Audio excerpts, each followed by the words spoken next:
ಮಹಾನುಭಾವ ಮಗ ಒಂದು ಕಾಲದಲ್ಲಿ ನನಗೆ ಒಂದು ಚಡ್ಡಿ, ಒಂದೇ ಚಡ್ಡಿ, ಒಂದು ಅಂಗಿ, ಆ ಚಡ್ಡಿಲಿ 100 ತೂತುಗಳು ಇಂಡಿಯಾ ಕಾಣ್ತಾ ಚಂದ.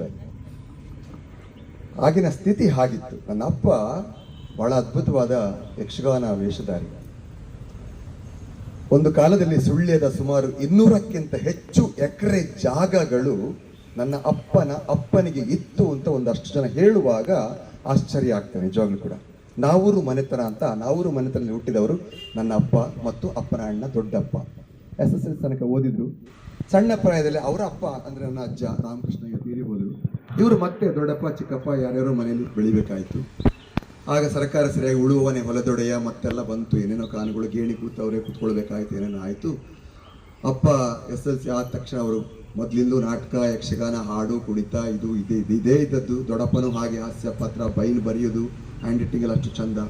ಆಟ ಮೇಳಕ್ಕೆ ಹೋಗ್ತಾ ಮನೆಯ ಕಡೆ ಇಲ್ಲ, ಹೋದಲ್ಲೇ ಅವರಿಗೆ ಊರು, ಹೋದಲ್ಲೇ ಮನೆ, ಹೋದಲ್ಲೇ ಮಲಗುದು, ಕೊಟ್ಟವರೇ ಊಟ. ಹಾಗಾಗಿ ಇಡೀ ಸುಳ್ಯ ಹೋಗಿ ಎಲ್ಲರೂ ಮಾಡ್ಕೊಂಡು ನಮಗೆ ಸೂಜಿಯ ಮೊನೆಯನ್ನ ಊರ್ಲಿಕ್ಕೆ ಜಾಗ ಇಲ್ಲದಷ್ಟು ಕೂಡ ನನ್ನ ಅಪ್ಪ ಯಾರ್ಯಾರ ಮನೆ ಬೆಳೆಯುವ ಸ್ಥಿತಿ ಬಂತು. ಆನಂತರದಲ್ಲಿ ಅನಿವಾರ್ಯವಾಗಿ ಅಪ್ಪ ಇರುವವ್ರ ಜೊತೆ ಸ್ವಲ್ಪ ಕೇಳಿಕೊಂಡು ಅಲ್ಲ 1 ಎಕರೆ 35 ಸೆಂಟ್ ಜಾಗವನ್ನು ತಂದೆ ಮಾಡಿಕೊಂಡ್ರು.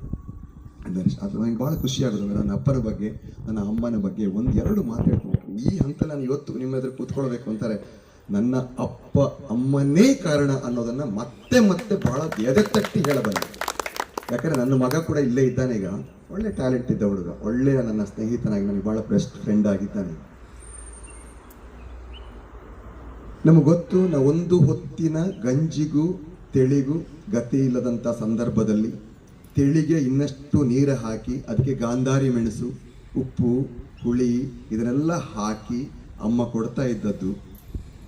ತಜಂಕು ಸೊಪ್ಪು, ಚಗಟೆ ಸೊಪ್ಪಿಗೆ ಅಂದ್ರೆ ತಜಂಕು ಸೊಪ್ಪು, ಪೆಲತ್ತರಿ ಇದನ್ನೆಲ್ಲ ತಿಂದ್ಕೊಂಡು ಬೆಳೆದಂಥ ಈ ಜೀವ ಅಪರೂಪಕ್ಕೊಮ್ಮೆ ಅಮ್ಮ ಯಾರ್ದಾರು ಮನೆಗೆ ಹೋಗಿ ಕೆಲಸಕ್ಕೆ ಹೋಗಿ, ಅಪ್ಪ ಆಟಕ್ಕೆ ಹೋಗೋರು, ಮೇಳಕ್ಕೆ ಹೋಗೋರು. 36 ವರ್ಷ ಯಕ್ಷಗಾನ ಮೇಳದಲ್ಲಿ ಕಳೆದವರು ನನ್ನ ಅಪ್ಪ. ಎಲ್ಲ ಆಲ್ಮೋಸ್ಟ್ ಆಗಿನ ಕಾಲದ ಇರುವಂಥ ಕೊನೆಯ ಒಂದು 11 ವರ್ಷ ಅವರು ಕಟೀಲು ಮೇಳದ ಹಾಸ್ಯಗಾರರಾಗಿದ್ದವರು. ಎಲ್ಲ ಆಲ್ರೌಂಡರ್ ಆಗಿದ್ರು. ಧರ್ಮಸ್ಥಳ ಮೇಳ, ಕೂಡ್ಲು ಮೇಳ, ಸುಬ್ರಹ್ಮಣ್ಯ ಮೇಳ, ಮಾಳೂರು ಮೇಳ, ಎಲ್ಲ ಪುತ್ತೂರು ಮೇಳಗಳಲ್ಲಿ, ಕೂಡ್ಲು ಮೇಳ ಎಲ್ಲದರಲ್ಲಿ ಇದ್ದವರು. ಹೆಸರು SN ಜಯರಾಮ ಅಂತ. ಅವ್ರ ಶಾರ್ಟ್ ಫಾರ್ಮ್ ಸುಜನ ಸುಳ್ಯ ಅಂತ. ಸುಳ್ಯ ಜಯರಾಮ ನಾವೂರು ಮನೆತನದ ಒಂದು ಬಿಂದು ನಮಗಿಲ್ಲದಿದ್ರು ಕೂಡ ನಾವೂರನ್ನು ಒಟ್ಟಿಗೆ ಕಟ್ಕೊಂಡಿದ್ರು. ನಾವೂರು ದಯತ್ತ ಅಂತ ಅವರು ಭಾರಿ ಚೆನ್ನಾಗಿ ಮಾತಾಡ್ತಿದ್ರು. ಸ್ಥಾನಿಕ ಬ್ರಾಹ್ಮಿನ್ಸ್ ಆಗಿ ತಂದೆಯವರ ನಮ್ಮ ಇಡೀ ಕುಟುಂಬ ಇತ್ತು ಸ್ಥಾನಿಕ ಬ್ರಾಹ್ಮಿನ್ಸ್ ಆಗಿ. ನಂತರದಲ್ಲಿ ನಿಮಗೆ ಜಾತಿ ಇಲ್ಲದಾಗಾಯಿತು. ಅಮ್ಮ ಇದ್ದಲ್ಲೆಲ್ಲ ಎಲ್ಲರೂ ಹೋಗಿ ಬಂಡಸಾಲೆ ಎಲ್ಲೋ ಯಾರ ಪ್ರಭುಗಳ ಮನೆಯಲ್ಲೋ ಅಲ್ಲಿ ಕೆಲಸ ಮಾಡಿಕೊಂಡು ಬಂದರೆ ಆ ದಿನ ಅಲ್ಲೆಲ್ಲಾರು ಒಂದು ಪಾಯಸ ಗೀತ ಇದ್ದರೆ ಅದು ನಮಗೆ ಪಾಯಸದ ಊಟ. ಇಲ್ಲದ್ರೆ ಪಾಯಸ ಇಲ್ಲ ನಮಗೆ. ಇಲ್ಲ ನಾನು ಅವತ್ತಿನ ಊಟ ಅವತ್ತೇ ಮಾಡಿ ತಿಂದದ್ದು ಭಾರಿ ಕಷ್ಟ. ಮೊನ್ನೆ 4-5 ದಿನದ ಹಿಂದೆ ಹಳಸಲ ಅನ್ನವನ್ನೇ ತಿಂದು ಅದೇ ನಮಗೆ ಪಂಚಾಮೃತ. ಬಾಲ್ಯದಲ್ಲಿ ನಿಮಗೆ ಇದ್ದದ್ದು ಒಂದೇ ಒಂದು ಸವಾಲ್ ಅಂದರೆ ನಮಗೆ ಹಣದ ಅವಶ್ಯಕತೆ. ಹಣ ಬೇಕು ಅಂತ ಅನಿಸ್ಲೇ ಇಲ್ಲ, ಒಳ್ಳೆಯ ಶರ್ಟ್ ಹಾಕಬೇಕು ಅಂತ ಅನಿಸ್ಲೇ ಇಲ್ಲ, ಒಳ್ಳೆಯ ಮನೆ ಬೇಕು ಅಂತ ಅನಿಸ್ಲೇ ಇಲ್ಲ. ಮೊಳಿ ಹುಲ್ಲಿನ ಸಣ್ಣ ಮನೆಯಲ್ಲಿ ತಟ್ಟಿ ಕಟ್ಟ ಮಲ್ಕರಿ ಎಲ್ಲ ಬಿದ್ದುಕೊಂಡು ಅದರೊಟ್ಟಿಗೆ ಮಲ್ಕೊಂಡಿದ್ದವರು. ನಮಗೆ ಬೆಡ್ಶೀಟ್ನ ಅವಶ್ಯಕತೆ ಇರಲಿಲ್ಲ. ಅಮ್ಮ ಹೋಗಿ ರಾಮಣ್ಣ ಗೌಡರು ಅಂತಿದ್ರು, ಅವರ ಮನೆಗಳಿಗೆ ಹೋಗಿ ಒಂದು ಚಂದದಲ್ಲಿ ಒಂದು ಅಕ್ಕಿಯ ಗೋಣಿಯನ್ನು ತಂದರೆ ಆ ಗೋಣಿ ಒಳಗಡೆ ಕಾಲು ಹಾಕಿ ನಿದ್ರೆ ಮಾಡಿದ್ರೆ ಪರಮ ನಿದ್ರೆ. ನಮಗಿದ್ದದ್ದು ಒಂದೇ ಒಂದಂದ್ರೆ ಹಸಿವಿದ್ದು ಮಾತ್ರ. ಹಸಿವು ಆ ದಿನದ ಹೊಟ್ಟೆ ತುಂಬಿಸಿಕೊಳ್ಳೋದು ಮಾತ್ರ ನನಗೆ ದೊಡ್ಡ ಚಾಲೆಂಜ್ ಆಗಿತ್ತು, ಹೊರತು ಮತ್ತೆ ಯಾವುದಿಲ್ಲ. ಅದಕ್ಕೆ ಅಮ್ಮ ಏನೇನೋ ಸರ್ಕಸ್ ಎಲ್ಲ ಮಾಡ್ತಾ ಇದ್ರು. ಸಣ್ಣದಿರುವಾಗ ನಾವು ತುಂಬ ಸಲ ನೆನಪುಂಟು. ನಾನು, ನನ್ನ ನಂತರ ತಂಗಿ ನಂತರ ತಮ್ಮ, ನಮ್ಮ ಸಣ್ಣ ಮಗು ನಾವೆಲ್ಲ ಆಟ ಆಡಿಸ್ಕೊಂಡು ಓಡಾಡ್ಕೊಂಡಿದ್ರು. ತುಂಬ ಹಸಿವಾದಾಗ ಅಮ್ಮ ಹಸಿವಾಗ್ತಾ ಅಂತ ಹೇಳಿದಾಗ, ನಿಮಗೆ ಚಂಡೆ ಅಂದ್ರೆ ಇಷ್ಟ ಅಲ್ಲೋ ಮಗ, ನಿಮಗೆ ವೇಷ ಕಟ್ಟಿ ಕುಣಿದು ಅಂದ್ರೆ ಇಷ್ಟ ಅಲ್ಲೋ ಮಗ ಅಂತೇಳಿ ಅಮೂಲ್ ಡಬ್ಬ ಬರ್ತಿತ್ತು. ಅಮೂಲ್ ನಮ್ಮ ಮನೆಗೆ ತರ್ತಿದ್ದ ಡಬ್ಬ ಅಲ್ಲ ಅದು, 1 kg ಡಬ್ಬ ಸ್ವಲ್ಪ ದೊಡ್ಡದಿತ್ತು. ಅದು ಕೆಲವು ಡಬ್ಬಗಳಲ್ಲಿ ಟಣ್ ಬಡಿದ್ರೆ ಚಂಡಿ ಹಾಗೆ ಶಬ್ದ ಬರ್ತಿತ್ತು. 2 ಕೋಲ್ ಕೊಟ್ಟು ಚಂಡೆ ಪೊಟ್ಟಿಕೊಂಡು ಈ ಅಂಗಳಲ್ಲಿ ಆಟ ಆಡ್ತೀರಿ ಮಕ್ಕಳು, ಅಲ್ಲಿ ಆಟ ಆಡ್ತೀರಿ ಅಂತ ಅಮ್ಮ ಅದನ್ನ ಬೇಯ್ತಾ ಉಂಟು ಅಂತ ಹೇಳ್ತಿದ್ರು. ಹಾಗೆ ಮಾಡ್ತಿದ್ರು. ಮೂಂಡಿ ಅಂತ ಬರ್ತಿದ್ದ. ಮೂಂಡಿಯ ಎಲೆಯನ್ನು ಹಿಂದ್ಗಡೆ ಕಟ್ಟಿ ಎಲ್ಲ ನಾವು ಆಟ ಆಡಿ ವೇಷ ಕಟ್ಟುದು ನಮಗೆ ನಾವೇ ಪ್ರೇಕ್ಷಕರು. ನನಗೆ ತಮ್ಮ ಮತ್ತೆ ಪಕ್ಕದಲ್ಲಿ ಅವರೆಲ್ಲ ಬರ್ತಾ ಇದ್ರು. SC ST ಅವರ ಮಕ್ಕಳೆಲ್ಲ ತುಂಬ ಜನ, ಅವರೆಲ್ಲ ನಮಗೆ ತುಂಬ ಫ್ರೆಂಡ್ಸ್. ಅವರ ಮನೇಲಿ ಊಟ ತಿಂಡಿ ಆಗ ಜಾತಿ ಗೀತಿ ಯಾವುದೂ ಇರಲಿಲ್ಲ. ನಮ್ಮಲ್ಲಿ ಅವರು ಊಟ ಮಾಡೋದು, ಅವರು ಊಟ ಮಾಡೋದು, ಅವರೇ ನಮಗೆ ಪ್ರೇಕ್ಷಕ, ಅವರಿಗೆ ನಾವೇ ಪ್ರೇಕ್ಷಕರು. ಹೀಗೆ ಬೆಳೀತಾ ಇದ್ದವರು. ಅಲ್ಲಿ ನಿಜವಾಗ್ಲೂ ಕೂಡ ನಾವು ಚೆಂಡೆ ಬೆಳೀತಾ ಅಮ್ಮನಿಗೆ ಬೈತಾ ನಾವು ನಿದ್ದೆಗೆ ಜಾಸ್ತಿ ಹೋಗ್ತಾ ಇದ್ವಿ. ನಿಜವಾಗ್ಲೂ ಬೇಯಲಿಕ್ಕೆ ಅಕ್ಕಿ ಹಾಕಿದ್ರೆ ಅಮ್ಮ ನಾಟಕ ಮಾಡ್ತಿದ್ಲ. ಅಮ್ಮ 1 ಅಕ್ಷರ ಬರೀಲಿಕ್ಕೆ ಅಮ್ಮನಿಗೆ ಬರುವುದಿಲ್ಲ, 1 ಅಕ್ಷರ ಓದಲಿಕ್ಕೆ ಬರುವುದಿಲ್ಲ ನನ್ನ ಅಮ್ಮನಿಗೆ. ಆದರೆ ಆಕೆ ಕೊಟ್ಟಂತ ನಮಗೆ ಜೀವನ ಅನುಭವ ಇದೆಯಲ್ಲ, ಅದು ಸಾಧಾರಣದ ಒಂದು ಆಕೆಗೆ ಸಾಧ್ಯ ಆಗ್ತಿರಲಿಲ್ಲ. ಒಂದು ಯಾಕೆ ಅಂತ ಹೇಳಿದ್ರೆ, ನನ್ನ ಮನೆಯಲ್ಲಿ ಒಂದು ಕಣ್ಣು ಕಾಣದಿರುವ ಒಂದು ಅಕ್ಕ ಇದ್ಲು. ಮೊನ್ನೆ ತಾನೇ ಅವಳು ಫೆಬ್ರವರಿ 24ಕ್ಕೆ ತೀರಿ ಹೋದ್ಲು, 69 ವರ್ಷ ಅವಳಿಗೆ. ನನ್ನ ಅಪ್ಪ ಮದುವೆ ಆಗಿ ಬರುವಾಗ ತಾಯಿಯ ಅಕ್ಕನ ಮಗಳವಳು.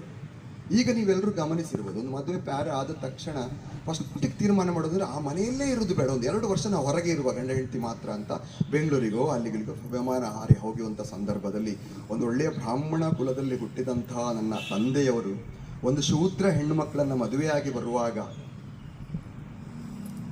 ಇಡೀ ಸುಳ್ಯದಲ್ಲಿ ಆ ಊರಲ್ಲಿ ಆಗ್ತಿರುವಂಥ ತಲ್ಲಣ, ಕುಟುಂಬದೊಳಗೆ ಆಗ್ತಿರುವಂಥ ತಲ್ಲಣ, ಅದು ಅತ್ಯಂತ ಪ್ರತಿಷ್ಠಿತವಾದ ನಾವರು ಮನೆತನದಲ್ಲಿ ಆಗ್ತಿರೋ ತಲ್ಲಣ ಎಂಥದ್ದಿರ್ಬೋದು. ಇದು ಯಾವಾಗ ನನಗೀಗ 56 ಕಳೆದ 57ನೇ ವರ್ಷ, 57ನೇ ವರ್ಷ. ಇದು 58 ವರ್ಷ 59 ವರ್ಷದ ಹಿಂದಿನ ಕತೆ ನಾನು ಹೇಳ್ತಿರೋದು. ಒಂದು ಕಣ್ಣು ಕಾಣದೆ ಇರುವ ಮಗುವನ್ನು ಕೂಡ ತನ್ನೊಟ್ಟಿಗೆ ಕರ್ಕೊಂಡು ಬರಬೇಕು ಅಂತಾದ್ರೆ, ಮದುವೆ ಆಯ್ತು, ಅಪ್ಪ ವೇಷ ಕಟ್ತಾ ಇದ್ರು, ಮೇಳಕ್ಕೆ ಹೋಗ್ತಿದ್ರು, ಹೆಬ್ರಿ ಕಡೆ ಹೋಗ್ತಿದ್ರು. ಹೆಬ್ರಿ ಅವರು ನನ್ನ ಅಂತ ಅಮ್ಮ, ನನಗೆ ಗೊತ್ತಿಲ್ಲ ಎಲ್ಲಿ ಮನೆ ಏನು, ಮೂಲವೇ ಕೇಳಲಿಕ್ಕೆ ಹೋಗ್ಲಿಲ್ಲ ನಾವು. ನಂಗೆ ಅಮ್ಮ ಅಷ್ಟೇ ಸಾಕು, ಮೂಲಾಗಿಲ್ಲ ನಾವು ಕಟ್ಕೊಂಡು ನಾನೇನು ಮಾಡಲಿ ಅಂತ. ಹೆಬ್ರಿ ಕಡೆ ಹೋಗುವಾಗ ಆಗ ನೆಲದಲ್ಲಿ ಟಿಕೆಟ್ ಇಟ್ಟು ₹1 ಕೊಟ್ಟು 50 ಪೈಸೆ 10 ಪೈಸೆ ಇರಬೇಕಂತ ಅಮ್ಮ ಹೇಳ್ತಿದ್ದಾಗ. 5 ಪೈಸೆಗೆ ನೆಲ ಸಿಕ್ತಿತ್ತು ಮಗ, 20 ಪೈಸೆ ಕೊಟ್ಟರೆ ಸ್ವಲ್ಪ ಹಿಂದೆ ಚೀಟ್ ಚೇರೆಲ್ಲ ಕೊಡ್ತಾ ಇದ್ರು. ₹1 ಕೊಟ್ಟವ್ರಿಗೆ ನೆಲ ಚೇರ್ ಅಂತೆ, ನಮಗೆ ₹1 ಇರಲಿಲ್ಲ. ನಾವು ನೆಲದಲ್ಲಿ ಕೂತ್ಕೊಳ್ತಿದ್ರು. ಅಪ್ಪ ಹಾಸ್ಯ ಮಾಡ್ತಾ ಅಲ್ಲಿ ಅವರೊಳಗೆ ಚಂದ ಲವ್ ಆದದ್ದು ಎಷ್ಟು. ಪ್ರತಿ ಸಲ ಹೋಗುವಾಗ ಎದುರುಗಡೆ ಇದನ್ನು ಹೆಂಗಸುಂಟು, ಎಷ್ಟೋ ವರ್ಷದಿಂದಂತೆ ಅಪ್ಪ ಎದುರುಗಡೆ ಅಮ್ಮ ನಗಾಡುದಂತೆ ಒಂದು ಜಾತಿ. ಅಲ್ಲೇ ಮತ್ತೆ ಇರು ಹಿಂದೆ ಹೋಗಿ ಇಣಕಿ ನೋಡುದಂತೆ ವೇಷ ತೆಗೆಯುವಾಗೆಲ್ಲ. ಅಲ್ಲೇ ಮಾತುಕತೆ ಆಗಿ ಮದುವೆ ಆಗುವ ಹಾಗೆ ಅಂತ ಹೇಳುವಾಗ ಅಮ್ಮ ಹೇಳಿದ ಒಂದು ಮಾತನ್ನು, ನಾನು ಬರ್ಬೋದು ಆದ್ರೆ ನಂಗೆ ಮಗಳಿದ್ದಾಳೆ. ಮಗಳ ಹಾಗೆ ನನ್ನ ಅಕ್ಕನ ಮಗಳು, ಇಬ್ಬರು ಅಪ್ಪ ಅಮ್ಮ ಕೂಡ ಆತ್ಮಹತ್ಯೆ ಮಾಡಿಕೊಂಡಿದ್ದಾರೆ, ಹಗ್ಗ ತಗೊಂಡು ಸುತ್ತೋಗಿದ್ದಾರೆ. ನಾನು ಬಂದರೆ ಅವಳು ಅನಾಥಳಾಗ್ತಾನೆ ಅಂತ ಹೇಳುವಾಗ ಅಪ್ಪ ಹೇಳಿದ ಮಾತು, ಕರ್ಕೊಂಡು ಬಾ, ಮೊದಲ ಮಗಳು ಅವಳೇ ಇರಲಿ ಅಂತ.